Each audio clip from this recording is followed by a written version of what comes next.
असी Karachi press club के बाहर मौजूद आहियूं जिते सिंध यूनाइटेड पार्टी पारा सिंध ते वलार खिलाफ जेका हिकिड़ी साजिश तहत जेका हिकिड़ी कार्रवाई शुरू थी वई आहे उन सिलसिले में हिते 24 कलाकनि जी बुख हड़ताली कैंप लगाई वई आहे जिते कराची डिवीज़न ऐं मुख़्तलिफ़ इलाइक़नि जा हिते कारकुन ऐं उन्हनि जा रहनुमा अॻवान हिते मौजूद आहिनि। अचो त असां उन सां ॻाल्हि ॿोल कयूं था त उनजो छा चवणु आहे। असीं चाहियूं था फौरी तौर ते जेको आहे माना बैरियर टाउन खे कमु जेको आहे उनखे ब्रेक करे ऐं उनखे महदूद कयो वञे बैरियर टाउन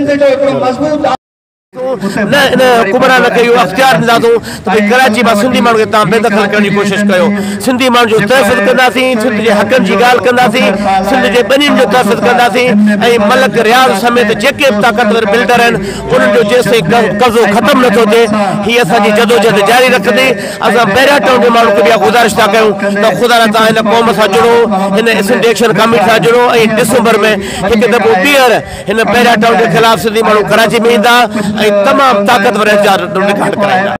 एक साथ तबाही असांजी तरजीहात में सिंध असांजी मोहब्बत जो मरकज़ सिंध उन करे समझूं था असां सिंध जा मुहाफ़िज़ आहियूं। उन करे ये जदोजहद लाज़िम आहे त सिंध जे मुश्किल सूरत हाल में गारियुनि जी यलगार लखनि जी तइदाद में गैर मुल्की हिते अचनि पिया, धरती असांजे पेरनि हेठां निकिरे पई। इन करे असां पंहिंजे ईंदड़ नसुलनि जे तहफ़ुज़ लाइ जदोजहद करे रहिया आहियूं ऐं इंशाअल्लाह ताला असांजे हिन गॾियल ताक़तवर जदोजहद जे ज़रिए जेको असां सिंध यूनाइटेड पार्टी ऐं क़ौमी तहरीक शुरू कई आहे अवामी सघ हासिल कंदासीं ऐं अवामी सघ जे ज़रिए जेके बि असांखे चैलेंजिस पेश अचनि था उन्हनि खे मोड़ ॾींदासीं ऐं सिंध जो दिफ़ा कंदासीं। असां हथियार बंद कोन आहियूं, असीं पुलिस कोन आहियूं, असीं आर्मी कोन आहियूं। इहा ॻाल्हि यादि रखणु घुरिजे ऐं न लुटेरा कोन आहियूं। असीं असांजो कमु आहे एहतिजाज करणु ऐं माण्हुनि में रहनुमाई करणु, उहा असीं कयूं पिया। संध में वाक़ियो पेश आयो आहे साईं कब्रूं खोटे जेको आहे उन जो असांखे उन ते निहायत अफ़सोस आहे। 14 कलाक 16 कलाकनि खां पोइ तव्हांजो मौक़िफ़ साम्हूं आयो ऐं अॼु जेको एहतिजाज आहे हिन में इहा एजेंडा शामिलु हुजणु घुरिजे आहे। यादि रखणु घुरिजे असांखे इन ते अफ़सोस आहे ऐं निहायत जेको इहो ॼाणी वणी हरकतूं इहे करायूं पियूं वञनि त जीअं हिन तहरीक खे रोकिजे। साईं अॼु की सन में जेका हड़ताल थी आहे उन में बाक़ाइदा तकरीरूं थियूं आहिनि, तव्हांजो नालो खणी चयो वियो आहे। केरु ॿाहिरियां माण्हू आया हूंदा उन्हनि खे असीं कुझु नथा चई सघूं। ॿाहिरियां माण्हू अची हड़तालूं कनि या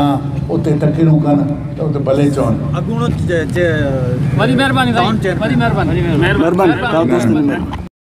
कश्मीरी विया कनि त बाबा डेमोग्राफी चेंज न कयो, बाबा कश्मीरी मुस्लमान हुजनि हिंदू हुजनि जेके वेठा हुजनि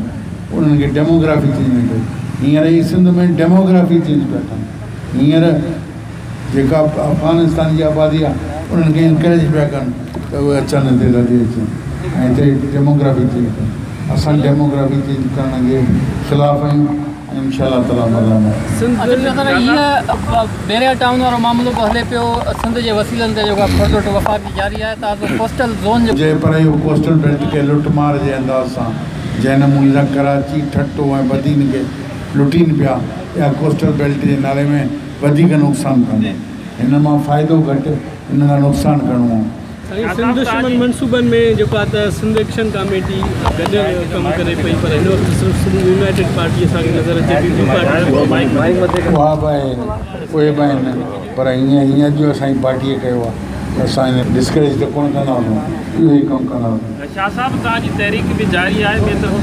अॼु 24 कलाकनि जी जेका बुख हड़ताल तव्हांजी शुरू थी चुकी आहे हले पई, कहिड़ा मुतालबा रखिया आहिनि ऐं अॻिते छा लाभ लाइ तव्हांजो छा मैसेज ॾियणु चाहियो था सिंध? असीं सम्झूं था त सिंध जी ज़मीन जे इंच जो वारिस सिंध में सदियुनि खां आबाद सिंधी माण्हू आहिनि ऐं पीपल्स पार्टीअ खे माण्हुनि वोट ॾेई या चूंडे मैंडेट इन जे करे कोन ॾिनो हो त उहा सिंध जी जेका सदियुनि खां जेका ज़मीन जंहिंजो तहफ़ुज़ सिंधी माण्हू कंदा रहिया आहिनि उनखे बैरियर टाउन जे नाले में या ॿियनि मेगा प्रोजेक्ट्स जे नाले में विकिरो करे छॾीनि विकिणी छॾीनि। सो असांजो इहो एहतिजाज इन जे लाइ आहे त असीं सिंध जे ज़मीननि जी वारसी ऐं मालिकी सिंधी माण्हुनि जी चाहियूं था ऐं बैरियर टाउन जे आड़ में जेका बि साज़िश थी आहे जेका वालार थी आहे सिंध जो जेके 50,000 एकड़ खां मथे ज़मीन जेका आहे ॾिनी वई आहे उनखे रद्द कयो वञे। उहा उते जे मक़ामी माण्हुनि खे ॾिनी वञे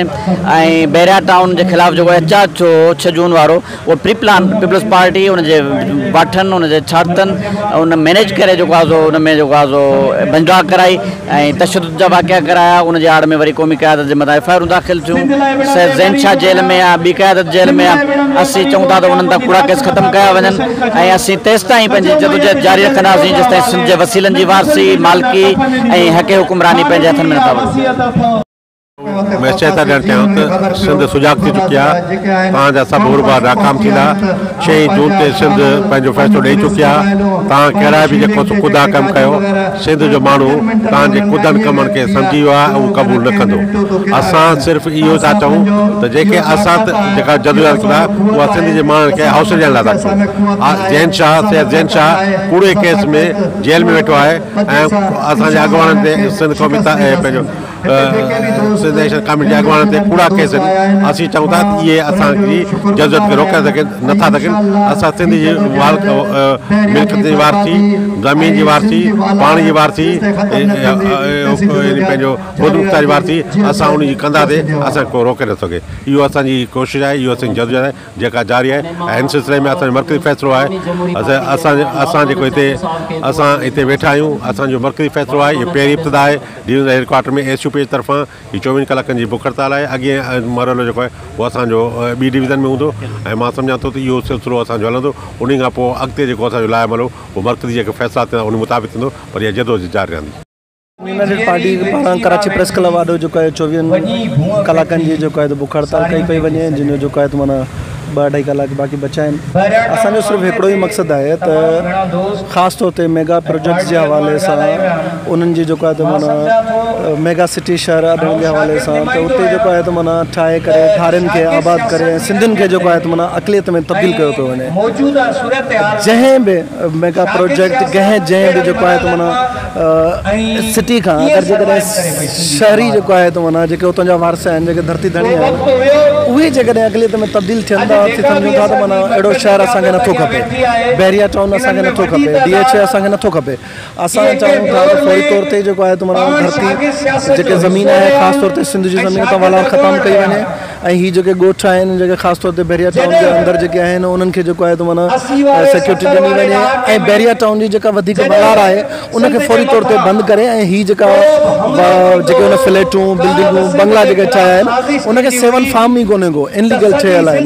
कोर्ट जेको आहे त माना पंहिंजे जेको आहे त फ़ैसिलनि ते अमल कराए ऐं ॿी सूरत जेको आहे त सिंध जो जेको आहे त माना साञा वंदु सिंध जा सॼण सिंध जा क़ौमी कारकुन खां पोइ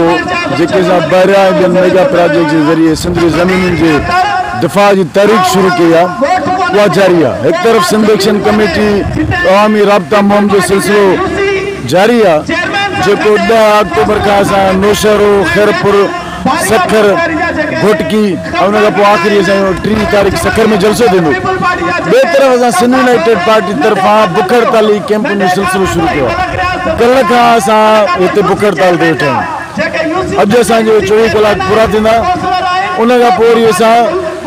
1 अक्टूबर ऐं 2 अक्टूबर ते हैदराबाद में बुख हड़ताल कंदासीं अहिड़े तरीक़े सां असां हर ज़िले हर डिवीज़नल हेडक्वार्टर में बुख हड़ताल जो जेको सिलसिलो आहे शुरू कंदासीं असल में सॼी जेकी जदोजहद आहे पुरअमन सियासी जदोजहद उहा सॼी सिंधी क़ौम खे हौसलो ॾियण लाइ हिमत ॾियण लाइ असां कयूं था हिन निटण उस में 24 कलाक असां कारकुननि सां गॾु बुख ते वेही क़ौम खे पैगाम ॾियण था चाहियूं त मज़ाहिम जे ज़रिए तव्हां पंहिंजो वतन बचाए सघंदो पंहिंजी धरती बचाए सघंदो पंहिंजा वसीला बचाए सघंदो छो त पीपुल्स पार्टी इहो फ़ैसिलो करे छॾियो आहे त असां सिंध जे माण्हुनि खां वोट वठी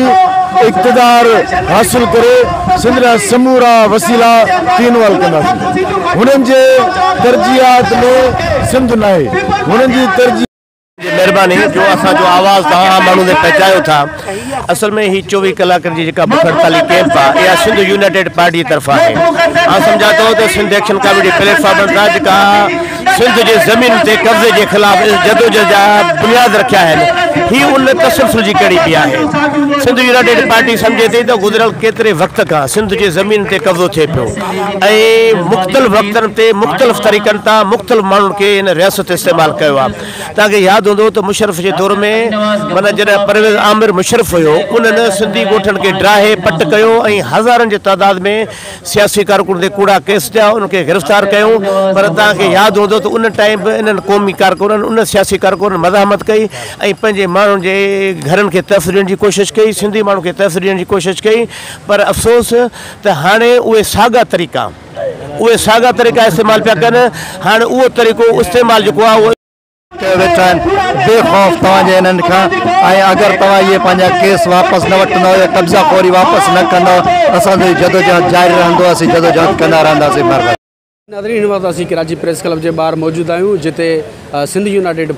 पारां जेका 24 कलाकनि वारी बुख हड़ताल जी कैंप लॻाई वई हुई, जेका अॼु 24 कलाक पूरा थियण जे करे जेको आहे सिंध यूनाइटेड पार्टी जे अॻवान साईं जलाल महमूद शाह पाण अची करे कैंप में पहुतो, जिते कारकुननि खे जूस पीआरे उन्हनि जी बुख हड़ताली कैंप ख़तमु कराई वई ऐं मीडिया सां बि ॻाल्हि ॿोल कई। अवां बि ॿुधी। कैमरामैन टीम सां गॾु बाग़ी सागर पंवार, सोच TV, कराची।